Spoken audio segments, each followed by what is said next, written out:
नमस्कार साथियों, स्वागत है आप सभी का आपके अपने इस YouTube चैनल पर जिसका नाम है जीएस बूस्टर, जो कि पार्ट है तक्षशिला आईएएस बलिया का और मैं हूं अनूप उपाध्याय। साथियों, जब किसी सुपर पावर का राजदूत खुले मंच पर यह कह दे कि अगर एक देश पूरा मिडिल ईस्ट ले ले तो भी ठीक है, तो समझ लीजिए यह कोई साधारण बयान नहीं, यह भविष्य की भू राजनीति की पटकथा है। अमेरिका के इजराइल स्थित राजदूत माइक हुकाबी ने कहा, it would be fine if they took it all. अब सवाल यह है कि क्या यह सिर्फ एक धार्मिक संदर्भ था?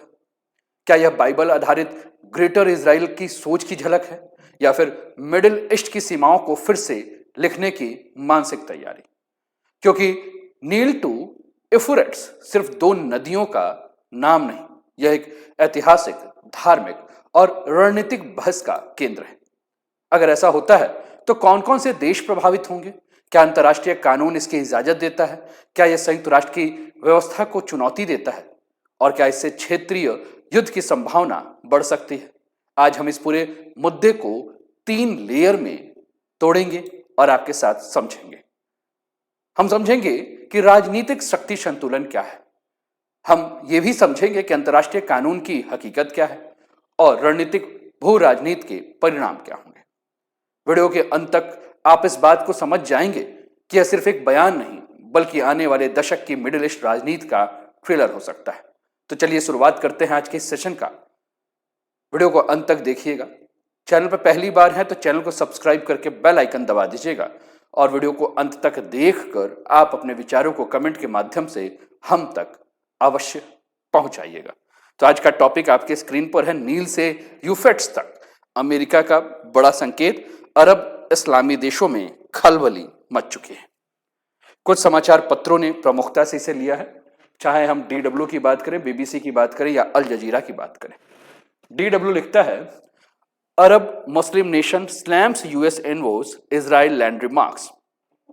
Mike Huckabee, the US ambassador to Israel, suggested that Israel hold a biblical entitlement to a large portion of the Middle East. BBC लिखता है, US ambassadors Israel comments condemned by Arab and Muslim nation. Al Jazeera लिखता है, US envoy suggests it would be fine if Israel expand across Middle East. It would be fine if they took it all. Mike Huckabee say when asked about expanding Israel from the Nile to Euphrates. इसी को हम विस्तार पूर्वक समझेंगे। साथियों, यह बयान America के इजराइल स्थित राजदूत माइक हुकाबी ने एक इंटरव्यू में दिया, जो अमेरिकी कमेंटेटर टकर कार्लसन के साथ था। इस इंटरव्यू में कार्लसन ने बाइबल की उस व्याख्या का उल्लेख किया जिसमें कहा जाता है कि ईश्वर ने अब्राहम की संतानों को एक विशेष भूमि प्रदान की, from the river of Egypt to the great river the Euphrates. अब इसे समझने के लिए हमें धार्मिक पाठ और आधुनिक राजनीति के बीच फर्क जो है उसे समझना होगा। साथियों, धार्मिक रूप से अगर हम बात करें तो नील टू यूफ्रेट्स की स्थिति को जो है वो देखना होगा, और इसके लिए सबसे पहले हमें मैप में इस लोकेशन को समझना होगा, जिसके बाद यह पूरा का पूरा मुद्दा आपको समझ में आएगा। ये माइक हुकाबी हैं, जो कि इजराइल में राजदूत हैं अमेरिका के, इनका ये बयान है। साथियों, आपकी स्क्रीन पर ये मैप नजर आ रहा है। इस मैप को अगर आप ध्यान से देखें तो ये अफ्रीका का मैप है, और अफ्रीका के मैप में ये आपको नील नदी जो है वो देखने को मिल रही है। ये ब्लू नील नदी है और ये व्हाइट नील नदी है। खार्तूम के बाद यानी कि सूडान में ये, फिर उसके बाद ये नील नदी उत्तर की तरफ जाती है और भूमध्य सागर में अपना जल गिरा रही है, मेडिटेरियन सी में। अब इसके पूरब में अगर हम बात करें तो पूरब में हम कहां तक चलेंगे, तो पूरब में हम टर्की तक चलेंगे, और टर्की में अगर आप देखें तो आपको 2 प्रमुख नदियां देखने को मिलेंगी, एक टिग्रिस नदी और दूसरा यूफ्रेट्स नदी, जिसके ऊपर हमें चर्चा करना है। ये है यूफ्रेट्स और ये है नील, यानी कि यहां से लेकर यहां तक के क्षेत्रों के बारे में जो है वो चर्चा हो रही है। इसको बहुत ध्यान से आप देखिएगा, इसके बाद इस टॉपिक को समझिएगा। साथियों, बाइबल में जिस क्षेत्र का उल्लेख है वो नील नदी से लेकर यूफ्रेट्स तक का है, यानी कि यह 2 नदियों के बीच का जो क्षेत्र है, इनके भूभाग के बारे में अगर हम बात करें तो चर्चा की गई है। नील नदी के बारे में हम जानते हैं कि यह मिस्र, इजिप्ट से जुड़ा हुआ है, और यूफ्रेट्स नदी जो इराक और सीरिया से होकर बहती है, ये टर्की है, ये सीरिया है और ये इराक का लोकेशन आप देखिए, बहुत ध्यान से आप देखिए, ये आपको देखने को मिल रहा है। और इसे यदि हम आधुनिक राजनीति के नक्शे पर देखें तो यह क्षेत्र अत्यंत व्यापक जो है वो देखने को मिलता है। अगर आधुनिक जो मानचित्र है, जो कि आपकी स्क्रीन पर मैं पॉलिटिकल मैप दिखा रहा हूं, इसको अगर बहुत ध्यान से आप देख रहे होंगे तो आप देख रहे होंगे कि नील टू एफोरेट्स की जो अवधारणा है, इसको अगर शाब्दिक रूप से इसे हम सीधा से सीधा ले लें तो इसमें लेबनान, सीरिया, जॉर्डन, फिलिस्तीन और सऊदी अरब के कुछ हिस्से जो हैं वो शामिल हो जाएंगे। यानी कि बहुत ही साधारण भाषा में कहूं तो पश्चिमी एशिया, वेस्ट एशिया के बहुत बड़े भूभाग जो है इसमें शामिल हो जाएंगे। लेकिन यहां एक बहुत महत्वपूर्ण बिंदु को समझना आवश्यक है कि धार्मिक प्रतीक और आधुनिक राष्ट्र की जो राज्य हैं वो दो अलग अलग अवधारणाएं हैं। धर्म ग्रंथ सीमाएं नहीं खींचती, जबकि आधुनिक अंतरराष्ट्रीय व्यवस्था संप्रभु राष्ट्रों के ऊपर जो है आधारित है। अब सबसे मुख्य प्रश्न क्या है, सबसे असली प्रश्न क्या है?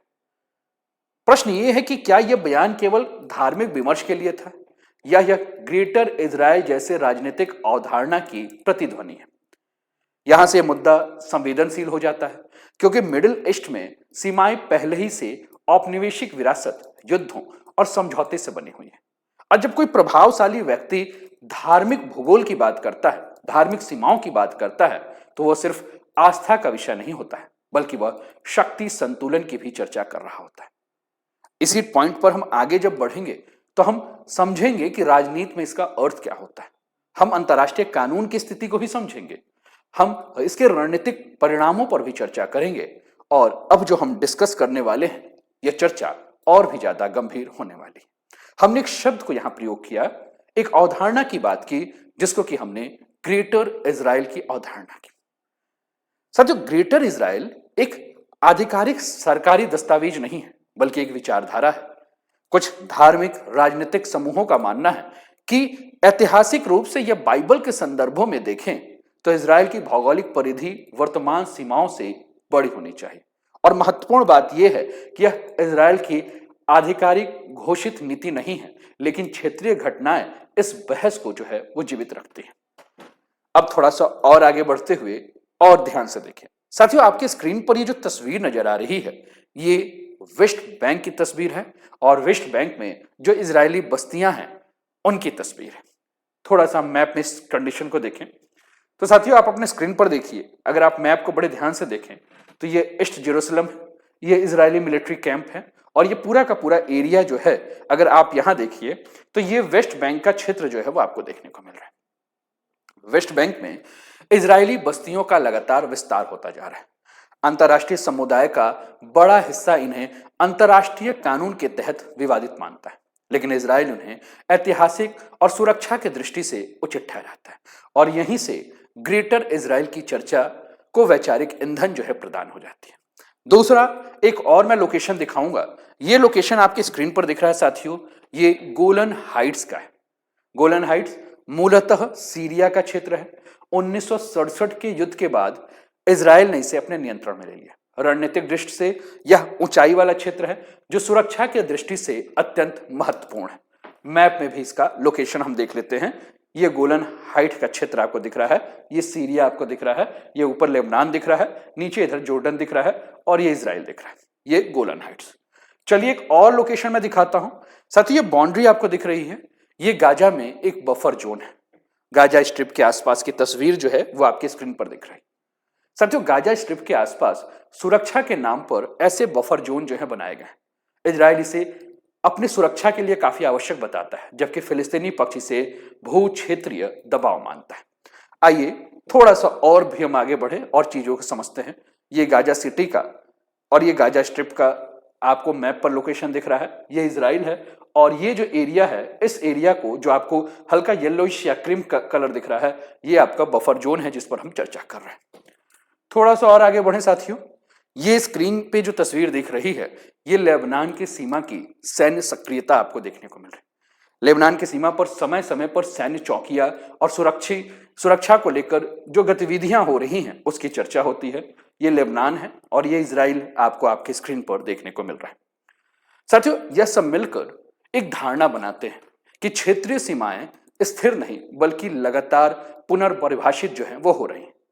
लेकिन अंतर्राष्ट्रीय कानून के दृष्टिकोण से अगर हम बात करें तो द्वितीय विश्व युद्ध के बाद जो वैश्विक व्यवस्था बनी उसका मूल आधार क्षेत्रीय अखंडता था, यानी कि टेरिटोरियल इंटीग्रिटी था, और साथ में no acquisition of territory by force, यानी कि बलपूर्वक भूमि के अधिग्रहण के ऊपर रोक की बात थी। और यह सिद्धांत मुख्य रूप से अगर हम बात करें तो यूनाइटेड नेशन के चार्टर से आता है, विशेषकर यूनाइटेड नेशन के चार्टर के आर्टिकल 2 के क्लॉज 4 में जो है इसकी चर्चा हुई है, जो किसी भी राज्य को बल प्रयोग द्वारा सीमा बदलने से रोकता है। साथियों, 2024 की अगर हम बात करें तो 2024 के इंटरनेशनल कोर्ट ऑफ जस्टिस की एक राय थी, और इसमें एक परामर्श जो दिया गया था, जो एक एडवाइजरी ओपिनियन दिया गया था, उसमें यह कहा गया था कि फिलिस्तीनी क्षेत्र में इजरायल की निरंतर उपस्थिति अंतर्राष्ट्रीय कानून के अनुरूप नहीं है, और यह फैसला बाइंडिंग नहीं था, बाध्यकारी नहीं था, लेकिन इसका नैतिक और कानूनी महत्व अत्यंत गहरा था। साथियों, कानून के सिद्धांत और धार्मिक दावे के हिसाब से अगर हम बात करें तो यहां मूल प्रश्न ये उठता है कि क्या धार्मिक आधार पर भू क्षेत्र पर दावा किया जा सकता है, या आधुनिक अंतर्राष्ट्रीय कानून जो है वो ऊपर हो सकता है। साथियों, कानूनी दृष्टि से अगर हम उत्तर ढूंढें तो हम ये स्पष्ट कर सकते हैं कि आधुनिक अंतर्राष्ट्रीय व्यवस्था धार्मिक ग्रंथों पर आधारित नहीं है, यह संप्रभु राष्ट्र राज्य यानी कि सोवेरियन नेशन स्टेट और पारस्परिक मान्यता यानी कि म्यूचुअल रिकॉग्नाइजेशन पर आधारित है। यदि धार्मिक दावों को वैध मान लिया जाए तो फिर दुनिया लगभग हर क्षेत्र, दुनिया का सीमा विवाद जो है वो हर क्षेत्र में हमें देखने को मिलेगा। साथियों, यह विषय जो है केवल मिडिल ईस्ट का नहीं है, यह समझने का विषय है कि राजनीतिक बयान, कानूनी व्यवस्था और रणनीतिक परिणाम कैसे आपस में एक दूसरे से जुड़े हुए हैं। साथियों, यह यूएस की आधिकारिक नीति नहीं है, लेकिन सबसे पहले तथ्य को अगर हमें स्पष्ट रूप से देखना होगा तो यूएस स्टेट डिपार्टमेंट ने इस बयान को यह कहा है कि यह हमारी आधिकारिक नीति नहीं है, लेकिन माइक हुकैबी ने जब इस बयान को दिया तो इस बयान में उन्होंने कहा कि देखिए कि यह हाइपरबॉलिक हो सकता है, ये एक अतिशयोक्ति हो सकता है। लेकिन साथियों, आपको यह ध्यान रखना होगा कि अंतर्राष्ट्रीय राजनीति में एक सिद्धांत है, diplomacy is the art of calibrated ambiguity, यानी कभी कभी अस्पष्टता भी संदेश देती है। राजदूत का बयान व्यक्तिगत हो सकता है, लेकिन वह पूरी तरह से निजी नहीं माना जा सकता है, क्योंकि वह एक राष्ट्र का प्रतिनिधि है। इसलिए प्रश्न यह नहीं है कि आधिकारिक नीति है या नहीं, बल्कि यह है कि इसने किस प्रकार की अवधारणा यानी कि परसेप्शन को जो है बनाया है। साथियों, मिडिल ईस्ट के कई देशों में इस बात को बहुत गंभीरता से लिया गया है, चाहे यूएई की बात करें, चाहे इजिप्ट की बात करें, चाहे जॉर्डन की बात करें, चाहे सऊदी अरबिया की बात करें।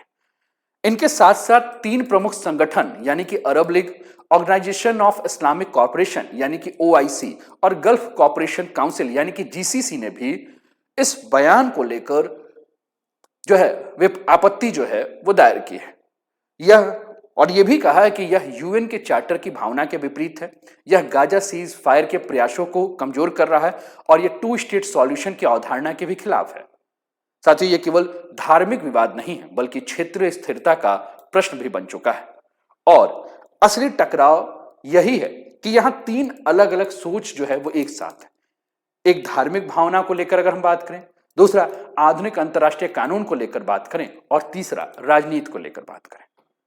अगर धर्म के हिसाब से अगर हम बात करें तो धर्म कहता है कि यह हमारा ईश्वरीय अधिकार है। कानून के हिसाब से बात करें तो कानून वर्तमान सीमा को ही मान्य मानता है, और राजनीति के हिसाब से अगर हम बात करें तो आधुनिक राजनीति ये कहता है कि ताकत जिसके पास है फैसला वही करेगा, और यह तीनों एक दिशा में अगर ना हो तो संघर्ष जो है बढ़ जाता है। साथियों, अगर धार्मिक या भावनात्मक सोच सीधे सरकारी नीति में बदल जाएगी तो इसके बहुत गंभीर परिणाम जो है वो देखने को मिलेंगे। अरब और अमेरिका के संबंधों में तनाव की स्थिति जो है वो देखने को मिलेगी, और पश्चिम एशिया के देश ऐसे ही संवेदनशील बने हुए हैं। और अगर यहां किसी भी प्रकार की तनाव की स्थिति होगी तो अमेरिका का प्रभाव यहां कमजोर होगा। ईरान का नैरेटिव जो है मजबूत होगा। ईरान और अमेरिका के बीच में जिस प्रकार से तनाव देखने को मिल रहा है, ईरान पहले से स्वयं को फिलिस्तीन मुद्दे का रक्षक बताता है, लेकिन इस प्रकार के अगर विवादास्पद बयान दिए जाते हैं तो ईरान को वैचारिक और राजनीतिक लाभ मिल सकता है।